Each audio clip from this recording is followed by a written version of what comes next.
Hey guys, welcome back to my channel and welcome if you're new. So in today's video I'll be showing you guys how to remove the background of a photo or how to create your own PNG. So if that is something you are interested in, stick around for the rest of the video.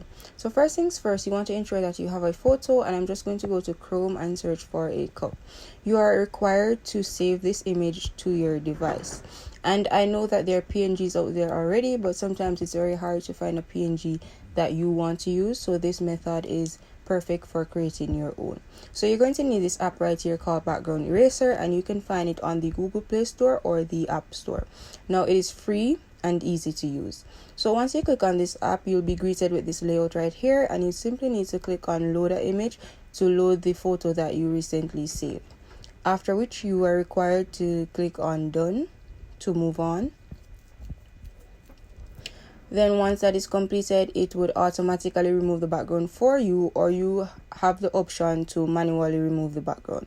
You could also go over to auto, and that again will automatically remove the background for you. And ensure that when you save the image, the background is on transparent and not white. So that is the end of the tutorial. If you guys found this video useful, or if you liked this video, please like, share, comment and subscribe. Also, please turn on your post notifications so you'll be notified whenever I upload videos. Thank you guys so much for watching.